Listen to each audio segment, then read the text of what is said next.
Ini hidayahnya. Kalau hati ini baru TK-nya nih. Kalau seandainya tidak diolah, Allah mengatakan di dalam surat Shaf, falamma zaghu azaghallahu qulubahum. Ketika mereka melenceng, Allah lencengkan hati mereka. Ketika mereka tidak mau mengolah ini, sadar sudah itu balik lagi ke jahiliyah, Allah tetapkan dia selalu dalam jahiliyah. Si fulan awalnya haji, masya Allah, taat, sudah itu balik lagi ke minum, berjudi, memperempuan, main ini dan semacamnya. Lah, besok dia mau kembali lagi haji, tidak akan senikmat haji pertama lagi. Dia tanya, Ustaz, saya tahun haji 97 nikmat rasanya. Berasanya mau banjir saja Arafah dengan air mata saya. Banjir Arafah dengan air mata saya. Akan tapi saya sudah tunggu. Setiap tahun saya haji dengan Travel Plus. Tahun 98, 99, 2000 sampai 2007. Mana air mata itu? Oh, Bapak tidak mengolahnya. Bapak tidak mencoba mengolahnya. Air mata itu, saya takut itu tidak datang lagi selama-lamanya. Allahu Akbar. Tak datang lagi. Kenapa itu Ustaz? Maksiat. Kita tidak ada upaya untuk keluar dari maksiat tersebut. Enjoy di dalam kemungkaran kepada Allah Azza wa Jalla. Jadi kita harus olah. Bagaimana mengolahnya? Bagaimana mengolahnya? Ini kajian yang sangat panjang. Mungkin berapa? Setengah 12 salat jam 12.15. Mengolah ini nih. Bagaimana mengolahnya? Bagaimana mengolah? Saya sudah sadar sekarang. Bagaimana mengolahnya? Maka kita katakan mengolahnya adalah dengan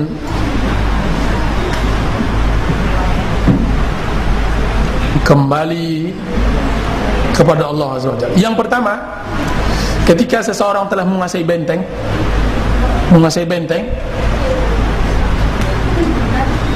yang baru dia rebut dari musuhnya, yang pertama kali dia harus bentuk apa itu Bapak?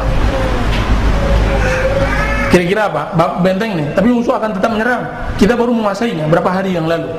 Musuh sudah keluar. Kita sekarang menguasai benteng tersebut. Apa yang harus kita kukuhkan? Kita harus membuat secepatnya pertahanan. Secepatnya pertahanan. Tidak ada waktu. Pertahanan harus diperkokoh. Berarti ketika seseorang sudah mendapatkan hidayah, dia harus secepat mungkin untuk membuat pertahanan yang kokoh. Supaya apa? Supaya jangan ada musuh datang. Bagaimana membuat pertahanan hidayah ini yang harus membuatnya? Pertama,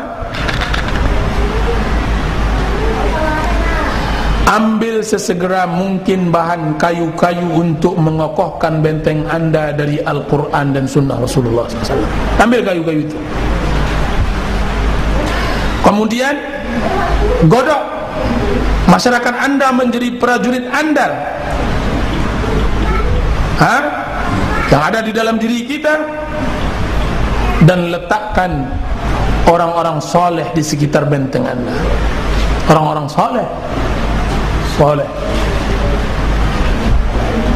panglima-panglima yang tidak terkalahkan, panggil dia, undang dia ke benteng Anda. Tolong, musuh akan datang. Panggil, berteman dengan orang soleh. Padahal ini mutlak. Setelah Anda kokohkan yang begitu, pasang jimat, mantra-mantra, supaya benteng Anda selalu kokoh, yaitu selalu berdoa agar Allah Subhanahu wa taala istiqamahkan diri Anda. Bukan jimat pergi ke dukun. Maksudnya pasang doa kita kepada Allah Azza wa Jalla agar Allah istiqamahkan kita. Ya Allah, berikan saya istiqamah dalam din, dalam agama. Itu tiga ini, insyaallah. Doa, berkawan dengan orang saleh, kemudian kembali kepada Al-Quran dan Sunnah. Belajar, baca buku, dengarkan kaset, hadiri pengajian dan semacamnya. Dan yang berikutnya, terus beri motivasi prajurit-prajurit tersebut dengan kesabaran. Anda adalah rajanya. Kalau seandainya Bapak lihat peperangan zaman dahulu, ketika bertemu dua pasukan, mungkin sulit kita lihat kecuali di dalam film-film mungkin. Dua pasukan itu yang pertama kali dilakukan oleh seorang panglima perang, yaitu memberi motivasi. Wah, sungguhnya seperti mana yang dilakukan oleh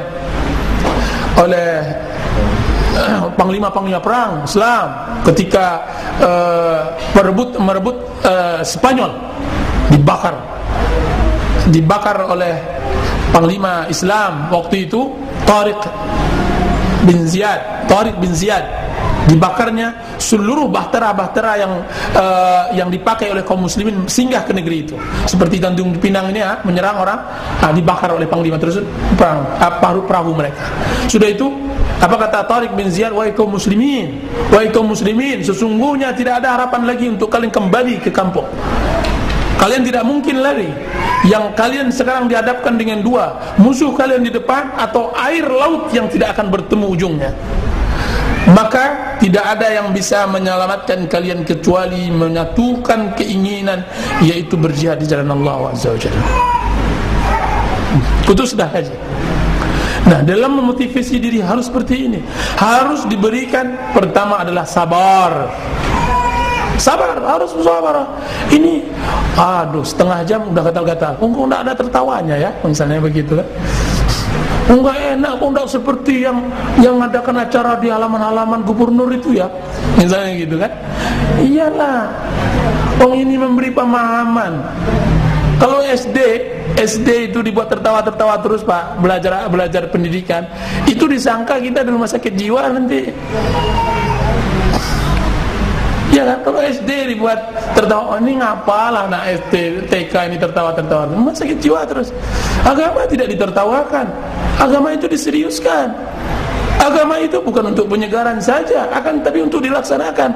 Kalau penyegaran saja, bagaimana bisa hidup, tumbuh? Sugarkan penyegaran terus. Kapanlah sembuhnya? Harus disirami, dipupuk, dibesarkan, semacamnya begitu. Nah, jadi harus dengan sabar. Dan yang kedua, harus dengan yakin. Dukun-dukun aja kadang-kadang setengah yakin kok. Dukun dia bilang mau konsultasi, hilang barang, uang. Bapak kalau mau konsultasi maharnya 1 juta, disebut mahal, percaya diri. Disebut DP, kan enggak bisa, tapi mahal, disebut mahal. Nah, terus setelah saya selidiki, bapak itu kelihatannya di bawah kasur terus mana. Syaratnya ini. Dia enggak yakin, terus setengah yakin. Akhirnya berangkatlah orang tadi. Kiranya yang disebutkan oleh dukun tersebut tidak benar, ya kan? Tidak benar. Apa kata dukun tersebut dengan percaya diri? Berarti bapak tidak menjalankan syaratnya dengan benar. Enak aja dia bilang. Subhanallah. Awaknya yang dibodohi. Nah, yang penting adalah kita yakin tak dengan agama Islam yang kita pegang nih. Kalau yakin, matilah di sana. Apa kata para sahabat Rasulullah SAW ketika perang Uhud? Ketika awalnya mereka menang, turun pasukan panah, berebut pula untuk mendapatkan ghanimah, tiba-tiba Khalid bin Walid dengan mata elangnya melingkar, kemudian menuuk kaum muslimin dari belakang, kocar-kacir, terbunuhlah yang terbunuh, larilah yang lari. Terdengar berita bahwa Muhammad bin Abdullah meninggal, terperosok di sebuah tempat, kemudian disusul oleh ratusan pedang.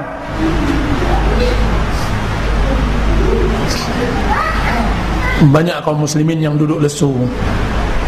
Yang awalnya mereka adalah singa padang pasir, duduk lesu. Kenapa harus duduk lesu? Kenapa kalian duduk lesu seperti ini?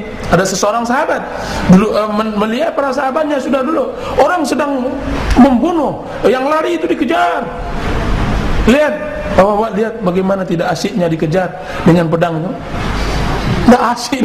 Subhanallah. Ini sampai berapa senti itu? Masya Allah. Kita duduk dulu. Kenapa kalian begini? Kata salah seorang sahabat, Rasulullah sallallahu alaihi wasallam telah meninggal. Subhanallah, jika seandainya Muhammad bin Abdullah meninggal di atas pemahaman agama yang dia tegakkan, niscaya kalian hendaknya seharusnya mati sebagaimana beliau mati. Bangkitlah, maka bangkit semuanya mempertahankan agama yang benar. Jadi yakin ini harus tembus dahulu. Jadi yakin benar-benar bahwa yang akan kita lakukan ini adalah kebenaran mutlak yang akan mengantarkan kita kepada kebahagiaan abadi.